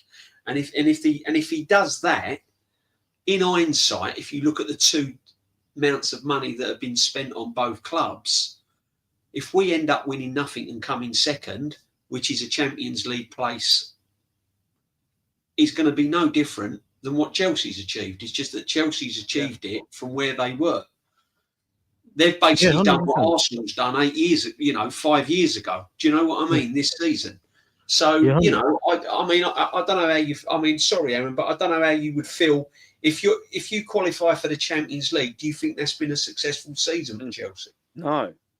Sorry. For Chelsea, I mean, maybe yeah. Considering, I mean, they're trying to get that pay bracket. Do you know what I mean? They've outlaid a lot of money and they haven't qualified for it. You know, I think for Chelsea, that's just me looking outwards on that. I don't know the same sense for Arsenal, but I'm looking at it and thinking, you know what? If Chelsea got into Champions League this year, maybe they would be happy with it considering this season. I mean, yes, there's probably more the man to ask than me, but like they've got to build from somewhere. And they have fell. I mean, they fell not as far and as long as we have. I mean, Jesus Christ, we fell. We started falling in 2005, 2006. Yeah. We won the league in 2004, and for me, and this is the whole nother question, so I won't spend too long on it. We let our invincibles go. We let them go within 2 or 3 years. You look at that team; that was by far, I think, probably the best team in the world in 2004, there or thereabouts. You know, some might argue. And then in 2006, half of them are there. 2007, a quarter of them are there. 2008, fucking none of them are there. We've seen drop-offs, and the analogy that I'm saying is for Chelsea fans is, you know, they've seen all of this success, and their drop-off is sort of the same. It might not be players, but it's trophies. You know, they've been used to winning everything on an absolute regular basis, Chelsea, because they've been a phenomenal team, and they're just not getting it right. To come back to sort of what you're saying, I think actually it would be deemed success for Chelsea this year. Chelsea fans might not like that or agree with it, but when I'm sort of looking at it, I'm thinking they just need to sort of get there, get them quality, attract that caliber of player again. Exactly. Because the signings that they've been making ain't Champions League caliber. And do you know what? That's not a dig at you, because do you know what? We haven't been doing that either. No. Calafiori ain't Champions League caliber. Mourinho ain't champion caliber. No. You know, I know Kai Havertz won you with that goal, but that was only a moment. You were, and I know it's a big moment, but it's hardly as if he took the team on and scored, was it? And he didn't even scored in the Super Cup or do it something as well. I attractively, think did he? He made a hash of that goal. Like, You know, I think it was a little You needed a calm. bit of help of Edison. You know? Exactly right. So it's not as if, you know, he created that world-class moment, is it? Not only did he struggle with it, he was gifted it. Do you know what I mean? We're not making Champions League signings, and I think Chelsea, you know, I think you just sort of need to make another step back up. Do you know what I mean? You've had to learn to crawl again, haven't you? Then you've had to learn to walk again, and you know, you need to do all of that before you start running. And unfortunately, I just don't think you're ready to run with the big boys. And sadly, I don't think neither are we. Yeah, I understand, but for me, this is where it's just the way we fell. So for me, obviously, it was a very unprecedented way with this whole ownership thing and having to change ownership randomly and stuff like that. And then at the same time, we also needed almost a rebuild. This is where the 1.4 billion, whatever it is that they keep saying we spent, it literally we ripped up the whole team in terms of Rudiger, Christensen. You know, a lot of them left, some of them left for free, some of them basically were aging and left, like a Kante went to Saudi, and you know, that whole team, Champions League or whatever, we've literally, I think Havertz was one of the few last ones that us, you know, from that team that has basically that we sold recently. I think it's only Chilwell and Reece James that are kind of still in this team, and then after that we had to spend money to just not just rebuild that team, and then they also started buying all the other players that they wanted to buy, because also we haven't got a shirt sponsor yet.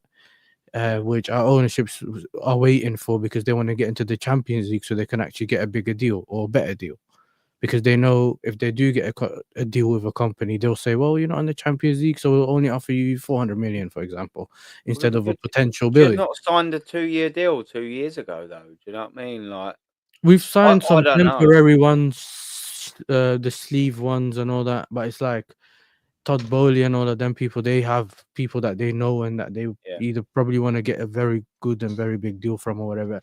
And I think we feel like we're like a year behind because of what happened last year, in terms of we thought the team was good enough to get top 4 last season with Pochettino. But then when we realized that there was no style of play and every game was almost like a freestyle thing and back and forth, whatever, we got all these injuries, which you see about when you see managers that play this high intensity football and stuff like that.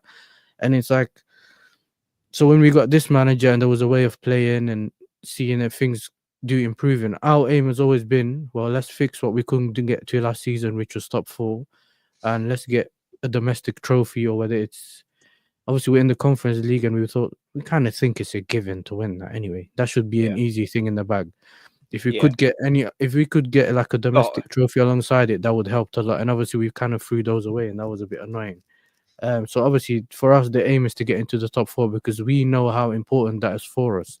And the way the whole contract thing works is the players are all on a base wage, right? So the players, I'm pretty sure you've looked at our wages bill thing on those websites and stuff like that. So I think it's only Reece James and Chilwell who got contracts on that season when Todd Bowley was the playing football manager at the time, before he didn't get his own sporting directors and stuff like that. When he tried to do it on his own for a bit, he gave those big contracts to Reece James and Chilwell, who was still part of that team. Onwards from there, and when they started saying, you know what, we're going to reduce the wage bill and stuff like that, what they do is they give players like a base wage of, I don't know, 60 grand, 80, depending on the player and the deal, whatever. And I don't think it goes, I think the highest of those people is like on like a 150 or something. Now, what then happens is, depending on the performance of the player and the performance of the team, it's a performance-based contract, basically. The better we perform, the better the team performs, the player performs, is how much they get. And then, so they're able to put players on a lower amount of wage per week, but on a longer period. Say they're on big contracts. So yeah, they'll say 9 years, which then also, you know, kind of guarantees the person to get that amount. Didn't it? Yeah, so they kind of got, so as a player or as an employee, if you want to look at it, you're kind of guaranteed to get that money all the way to the end of your contract. So it seems like a very good deal in terms of, okay, cool, my future's kind of sorted. But at the same, but it doesn't bring in that complacency in terms of, if you want to earn more, you got to work a bit harder.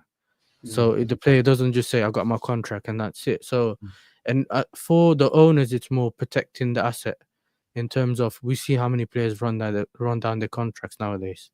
So they don't Yeah, want to be yeah. in that situation where Liverpool's in now with all their players running down and no one wanting to Yeah. sign.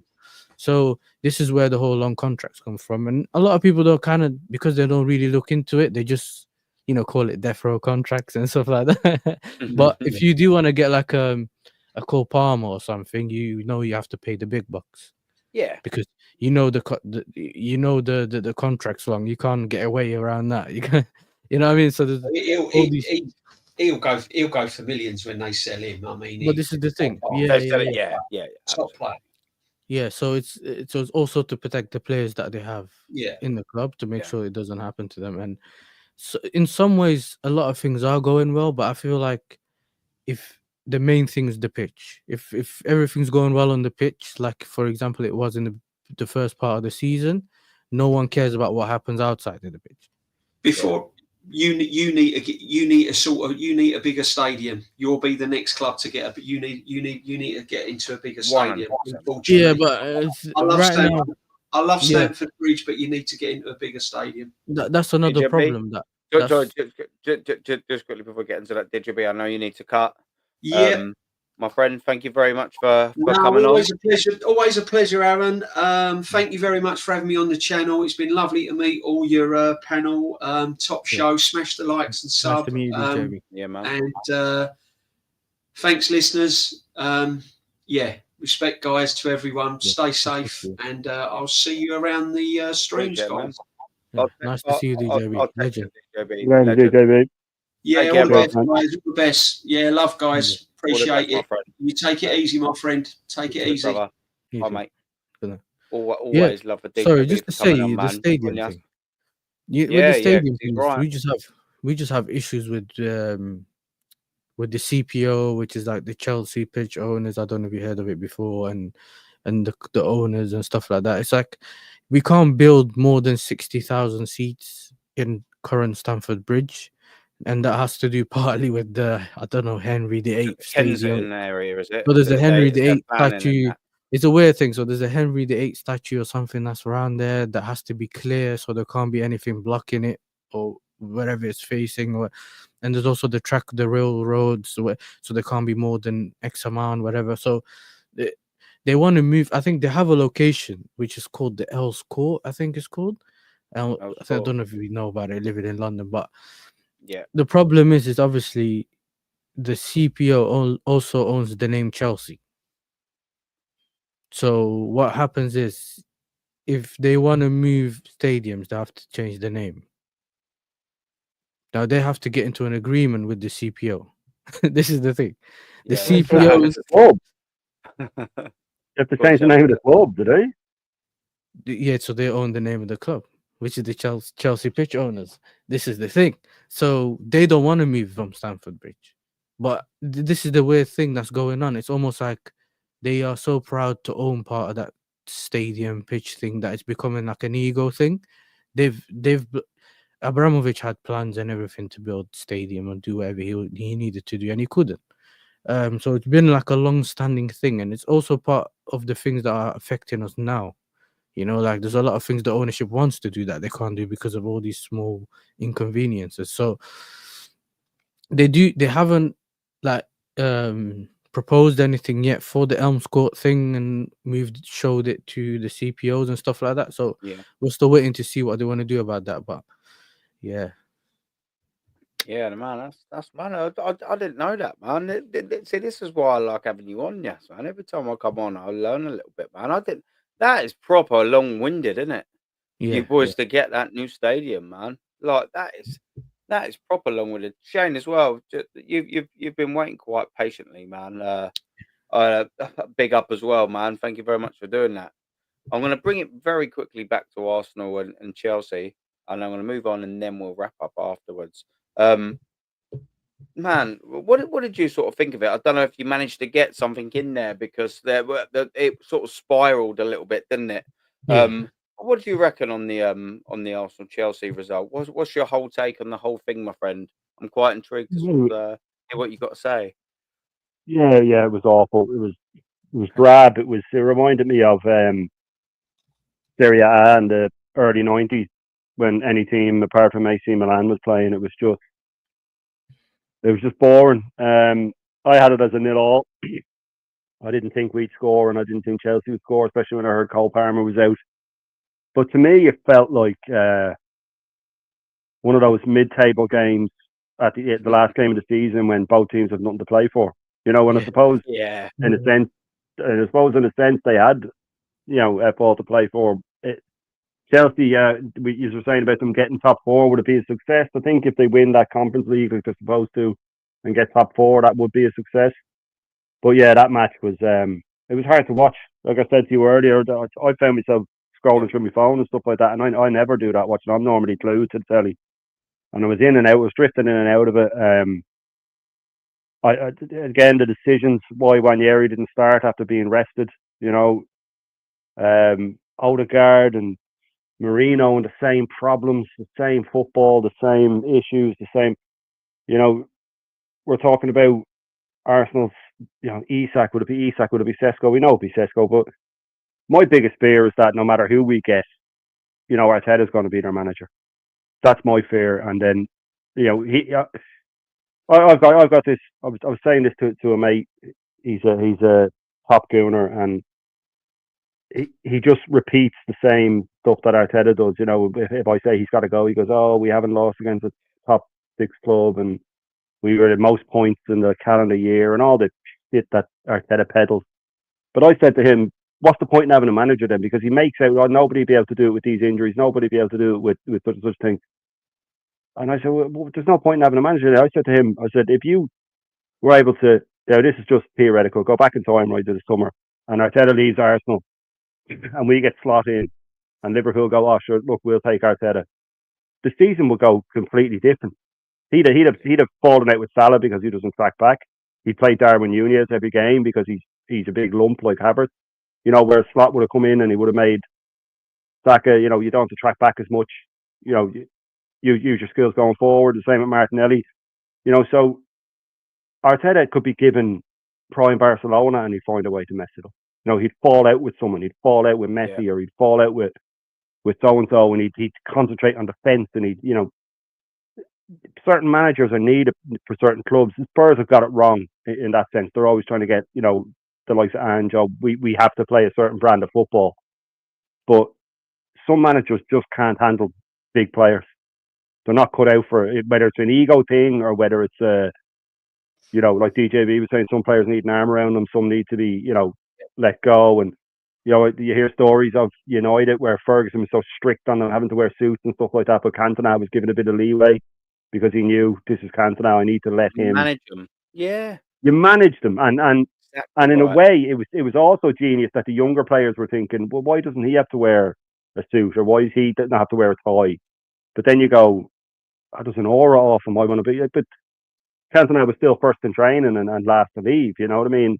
Henri was saying that about Bergkamp, that he was looking at this guy going, he's done everything and he's getting to training before me and he's last to leave. And he's to Henri, he was the best at everything he's done. You know, Arteta doesn't let players take the lead in that way. You know, he doesn't have any mavericks, and you can't win it without mavericks. And to me, that was blatantly evident in that Chelsea game, that both teams were stuck like that. Both teams they just robotically went through the motions. And when you made that point, when you were talking to me the other day, it blew my mind when you said it here tonight about the 2.5 billion, and you know, neither team has a good forward, and Chelsea are struggling for a goalkeeper, and you know, then you look at you know, I did a video for the pre-match for the Chelsea match, and I used the cover of my left foot, but I put Arteta in and put my left backs because he had fucking 4 left backs on the bench, and he had you know, and then the guy we had playing at left back is a central midfielder. And as I was saying to you, we spent all this money on left backs, and we're going to need a new left back in the summer. We bought 5 or 6 left backs in his reign, and we need a new left back. And we've done the same with goalkeepers. And when he came, he had Tierney and he had Martinez. You know, and we've spent ages trying to replace a top left back and a World Cup winning goalkeeper. So, yeah, that match, it to me, it put the nail in the coffin for me. It had already been, the coffin had already been shut, but that was just the last nail. That was, we are in big trouble here. This isn't just injuries. This isn't just suspensions. We are in big trouble. The players aren't up for it. The crowd are dead, and to me that was the one that I just went, we're done for a while now. Unless he goes, we are done for a while, and he's not going to go. So yeah, trying to get the enthusiasm back. I'm over for the Fulham It's game. hard. And going out, I'm over for the Fulham game, and I'm just like, oh man, I'm just, I'll have to get my Arteta out t-shirt printed, I think, and get it on there, mate. Innit? Yeah, do you know I'll what have I to mean? fucking put it Shane on, Gunner Arteta out, mate. That's what we want. yeah, we had my crest on it, but yeah, no, look, mate. it's the same thing though. Once I go over, I'll get up for it, and the same thing with the Champions League. I know we're going to go out against Madrid, but as I was saying to you, as soon as that Champions League music kicks in, the Arsenal mind takes over, and you start going, Jesus, I don't know now. I don't know. Maybe we can beat these guys. Yeah. But yeah. It's frustrating. I will wrap it up here because I'm getting the text daggers of doom. But go on. Sorry, Yasser. Yeah, just quickly, because I didn't speak about. I'll do it quickly anyway. I would speak quickly about take Isak. time. I've got 5 minutes, bro. From what I've seen from Isak, I think he seems to have like a good brain on him in terms of his decision making when it comes to his moves. Like if you remember, he didn't rush his move from Sociedad. He didn't move, he hasn't rushed any of his moves really, and he seems to. I feel like he knows that the club obviously isn't where they want to be, but at the same time, I feel like he knows that that place is good for his development, because if it wasn't, he would have moved last season or the season before. When it comes to he always had like a big club swirling around. We inquired about him in the summer, so there's always been like the links and players actually asking, because remember we inquired about him and they came out with the 150 million or whatever it was at the time. So I feel like he would probably, if he moved to Arsenal, it had to be him knowing that he's going to suit his style of play of football. Right now, I don't see it personally, but and then there's another issue at Arsenal, obviously, where your highest earner is Kai Havertz. Now, this is, I think, why the main reason he keeps going for Sesko is one of the reasons is, I think personally, is because he likes those like weak-minded kind of players. So I'm not trying to say anything bad about them, but it's more like Odegaard, like some of these players that are just, you don't feel like they're strong enough mentally even in the game. You know what I mean? When it gets a bit hard, they kind of weaken up, and it's like you've seen it with him. Havertz was one of them anyway. Like when we had him, you kind of felt like he was like a bit weak mentally and stuff like that. So he was like, I don't think that Isak's one of them, and unless he feels like he wants to, like, remember he always had this thing that's behind him, this the next to Henry, or he's similar to Henry and stuff like that. So unless he ends up wanting to link, but but you know what I mean, like I'm talking about what people think of him, the way they perceive it. So it's like maybe if he wants to kind of fulfill that thing, I might see him. You know what I mean? It's for me, it's not going to be football based if he ends up at Arsenal. If you kind of know what I mean, it's more going to be because he likes the club or he wants to go there. You know what I mean? Because Arsenal is a big club, regardless of what people think anyway. So then obviously it's the price of paying if you're going to get him. I know their owners don't need the money. They might be in trouble, but I don't think they're willing to kind of break up the way the team plays just to get a bit of money. So they might personally want to play the long game and fixing whatever they have and not getting rid of the assets, because otherwise they would have got rid of them early. And then you also have, Arteta's obsession with Sesko. So he wants someone that. So he wants someone. Obsession. Yes, sir. Yeah, and then obviously in the summer we already heard that he told him that he wants him to be second fiddle to Havertz, and if he wants to play, that's going to be second fiddle to Havertz. I don't see any of the top strikers wanting to be second fiddle to Havertz. That's a bit of a lack of common sense, and I think that's the issue you have. And either the player will turn up and ask for more than Havertz is earning. That's another problem. You know what I mean? He'll come up and say, "Well, I'm better than Havertz. I want more than Havertz," or you know what I mean. So there's so many little things that kind of point at him not going to Arsenal, but at the same time, in some ways you never know. Do you know what I mean? In some ways you never know.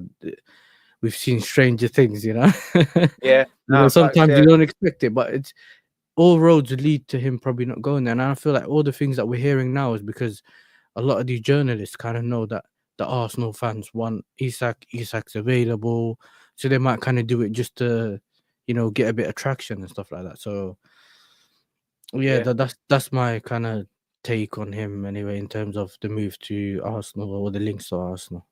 You know what as well, like Darren said as well, is he is a unique player. Not seen anyone like him before. He's very good. Yeah. It was a gamble though. Yeah, and that's the point. Yeah, that Newcastle gambled, and do you know what? You dares sometimes, Rodders. Do you know what I mean? Sometimes you dares, my son. It came to the Premier League, but it paid off for Newcastle. And do you know what? That's a great point, Darren, when you sort of say that. And I want to always put in that gamble. Do you know, sometimes you've got to gamble, and I think Arteta, the signings that he's made, they just haven't paid off. And there was plenty of opportunities. Like, do you remember when when Bruno Guimaraes was available for 35 million? They said no. We spent 35 million on Mikel Merino. You know, you look at them and you think 2 years ago and 3 years ago we could have made them signings and it would have cost us 100 million. You couldn't get one player for that now. Would Arsenal's fortunes be different? Probably, Yeah, but it's never all know. about getting that identification right. Do you know what I mean? And Arsenal's gambles just have not paid off. But yeah, big up as well, Darren. Yeah, second video. Yeah, Yeah, you he's know what not. I mean? Yeah, Arteta's talent ID, I don't think is good at all. yeah, You know what I mean? Sure. The way he identifies players or the players he seems to like, it's just yeah, it don't make sense They for have the to be team weak he has. minded. Yeah. Yeah, yeah. it doesn't make 100. sense, And then you also have like what was I gonna say? It's just the I don't know, I lost my train of thought. But it's You. like it's not just getting the player, it's also Yeah, Sesko's a risk as well. You say you like taking risks, that's what I was gonna say. He is gambling on Sesko. This is the thing. yeah. The problem is now Arsenal doesn't need to It's aren't in a another position to exactly, gamble. Your time to exactly, gamble, your gambling time's over. You know what I mean? You've lost the exactly. money. Yes, sir. Now you wanna. Exactly. This is the thing. Yeah. Yeah, Matt. So You're exactly right, mate. You've hit the nail on the fucking head. But listen, man, we are going to wrap it up there. Yes, sir. We will continue with you, my friend. Where can people find you? We got coming up, and yeah, shout your thing out, brother. yeah, channel YASSER TV. I've done the watch along recently for the Chelsea game, the Arsenal Chelsea game, and yeah, man, I'm gonna see what I'm gonna do this week, and obviously with the international break, I'll see if Holland's playing, what date, might do a watch along. Do you know what I Good, mean? And boy. have a look at that. Just to see a bit of different football, you know what I mean? So especially with this Euro Nations League and stuff like that, we don't get as much football. So I'll see what's there. Sometimes you get very good matchups as well with some of the teams. So Yeah. I'll have a look at that. And yeah, man, it's probably a bit of a rest and then back into football again, once it comes Yeah. back, because we got Spurs coming up, our next games. Oh yeah, So you we'll got see some. what we Well, you do. will smash them. Yeah, yeah. Yeah. Spurs are Spurs. Yeah. That's the good thing for all of us, man. Arsenal and Chelsea are in the fucking mud, but we're not Tottenham Hotspur. Mhm. That's a fact. Shane, man. One thing I will say is, you're getting yourself around now, isn't it, man? It's a pleasure as well because you're talking absolute sense every single time, man, and it's always a pleasure to talk to you on stream. Where can we find you, man? Yeah, getting around getting around like what those Newcastle birds you were talking about. But yeah, I'm on Views on Sport tomorrow morning. With him, I'm Lovely. doing a little live call. I have my daily shorts, and I do put up longish videos, 10-15 minutes every 2 days maybe. And then for the international break, I have an idea which I'm going to do. It came to me today. Someone had said in a stream, they were naming off all the top forward players that were in the Premier League alone in the 90s, and compared to now.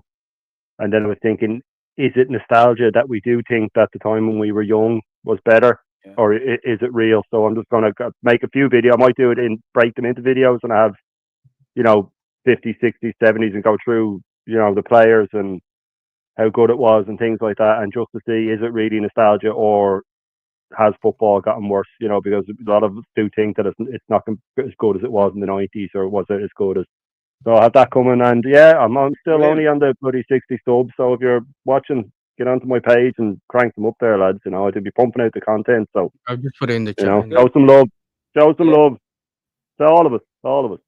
Yeah, Yeah. no, buzzing, man. Yeah, I'm getting the text messages from the Doris, so I will depart as well. But listen, thank you both very much for giving me your time. Listen, it's gratefully appreciated. We will do it again very, very, very soon. And yeah, to everyone that's watching in the chat, big up as well. Thank you very much. You know, it means the world to everyone. Do you know what I mean? That's why we do it. You know, I love talking about football to the lads on the panel, but do you know what I mean? It's nothing as well without, you know, having people in the chat chipping in and, do you know what I mean, doing their thing. That's why we do it, man. And you're always greatly appreciated. You're number one in my eyes, and same for the panel as well, you know. But listen, big up, man. I'm gonna go. You know, you've guys got things to do as well. Take care, man. Big up, man. Big up. Enjoy your everyone. Monday. Thank you. Take